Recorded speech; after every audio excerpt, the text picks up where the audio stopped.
Tommy Johnson has been severely hurt. This 9-year-old boy was the victim of a mysterious explosion. His parents have no idea what happened. They were fortunate to escape with only minor injuries. I need to have a seat in the waiting room.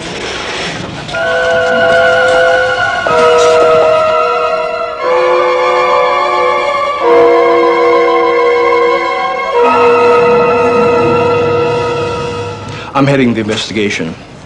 The only lead we have so far are shell fragments, which could be from a grenade, I'm told. A grenade? Yes, ma'am. Were there any old shells or military souvenirs in the house? No, I never brought home anything like that from post. Could the boy have possibly picked up something when he visited you at work, Sergeant? No, I'm in transportation. I never even see ordnance. But you know, I never talked to Tommy about not picking up shells and duds. Oh, Tom. The investigation will soon confirm that the explosion was caused by a 40-millimeter grenade dud. We'll also learn how, through an unlikely chain of events, this dangerous dud found its way into Tommy's possession. But they will never find out that many years before, Tommy's own father may have unknowingly started the sequence of events that led to this tragedy for his son. Over 200 accidents with military duds are reported each year, many of them occurring outside the line of duty. Although Tommy's accident is not typical, it says a lot about how these deadly duds can make their way into our lives if we don't take simple precautions. What exactly is a dud? It's any explosive device, a shell, round, or rocket, that has failed to detonate after being fired.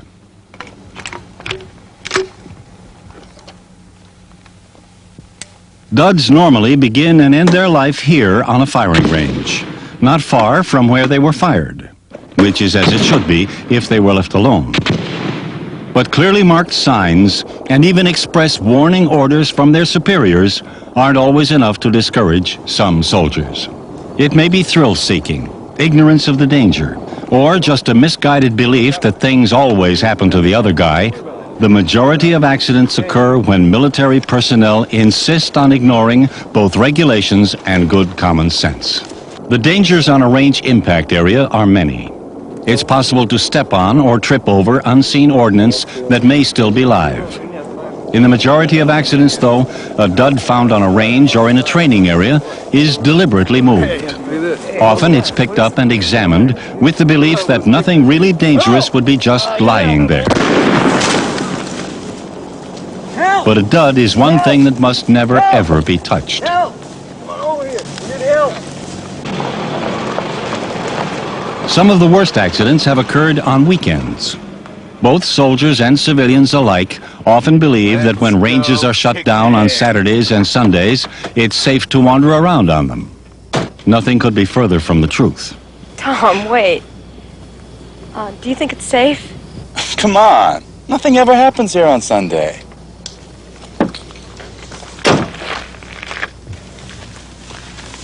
It was on this day, 2 years before Tommy was born, that the seeds of his accident were sown. Couldn't do it. So I joined the army. No. Yeah. Oh. Hey, there's a funny kind of flower. Where? Right there.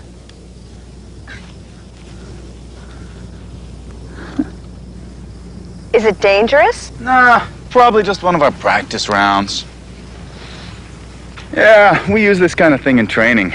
You want it for a souvenir? No, I wish you'd just throw it away. Okay, take it easy. Hey, I'll show you how we throw a hand grenade.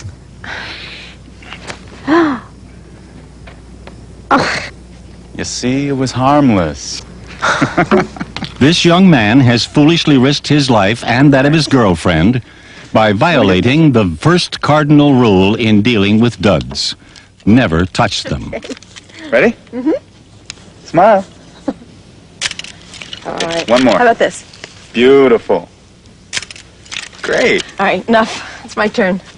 Okay, just press the button there. Okay, right here. Mm-hmm. It's all set. Smile. One more. Okay. Ah, terrific. Great. What's more, he went on to ignore the second rule. by failing to report the dud to military authorities. It's a failure he will live to regret. Duds can explode at any time. They occur among such a wide variety of explosive devices, with so many fusing systems, that not even explosive ordnance disposal technicians can be sure when, why, or whether a dud will explode. This collection includes some types that have already killed or seriously injured people. The M106mm heat round. The M72 light anti-tank weapon law round. The 60mm HE mortar round. And the 40mm grenade. It may look small and harmless, but this is a particularly dangerous dud for several reasons.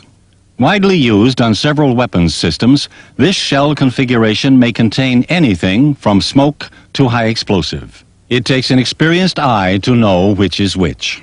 The 40mm is small enough to get lost in the brush and light enough to encourage an attempt to pick it up.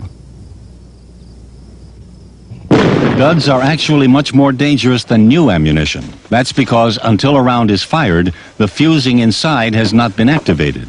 But once it has been activated, the dud shell could detonate from minor vibration, heat, or even humidity changes. So unlike a new round, a dud is totally unpredictable.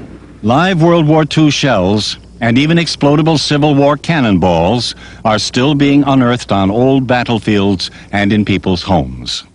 Live rounds often are unwittingly used as paperweights, playthings, and doorstops.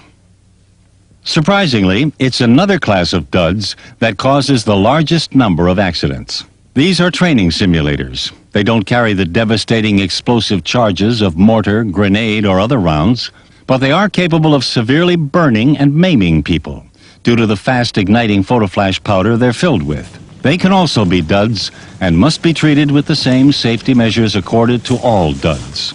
Do not touch or move them, and report their location to authorities so that no one else can be injured. Simulators are used for many training purposes, but there's nothing simulated about the injuries they can cause. Hey, check it out, man. Hey, don't mess with that. It's dangerous. Hey, you gotta have some fun in life. Sergeant, come here.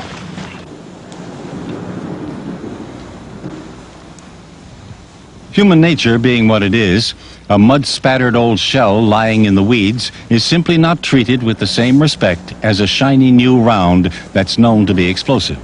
Let's follow the unhappy history of just such a dud.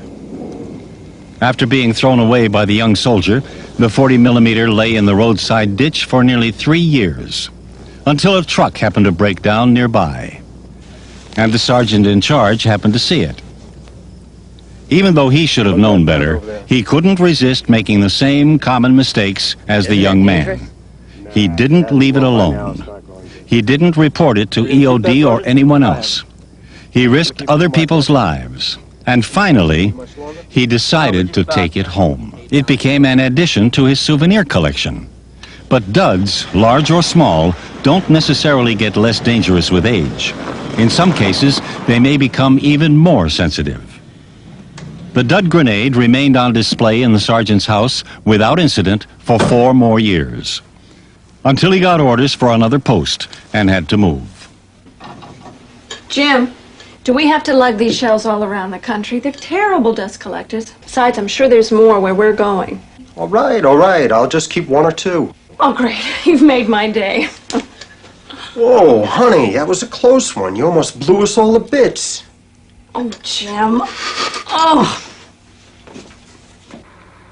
It's not uncommon for live rounds to turn up in the trash, both on post and off. Sometimes, duds have even survived long, rough rides, only to explode when lightly handled. This total unpredictability is precisely what makes them so dangerous. Miss Rutledge, Yes. may I take some of these comics? Oh, sure, Tommy. Take anything you want.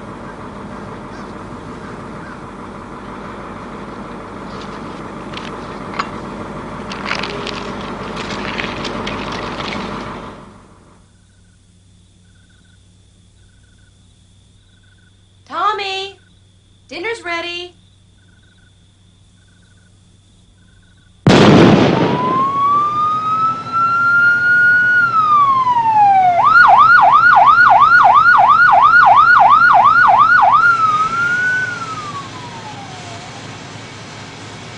The authorities will never know exactly what happened in Tommy's room that night.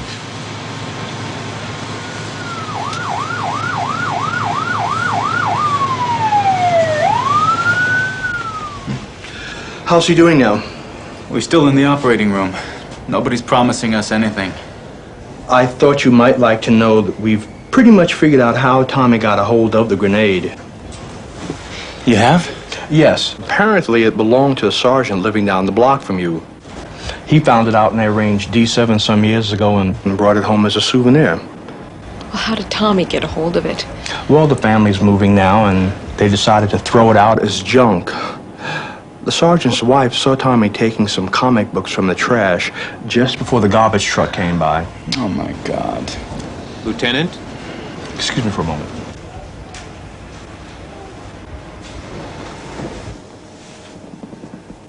You know, range D7 is where we went walking a couple of times before we got married.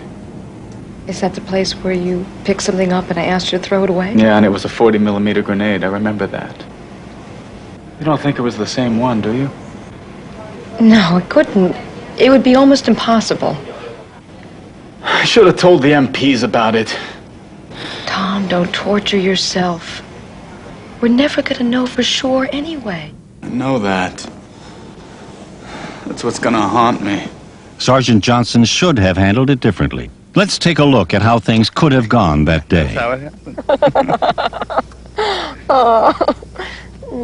Hey, there's a funny kind of flower. Where? Right there. Tom, wait. I don't think you should pick it up. That's the last thing I'm gonna do. Come on.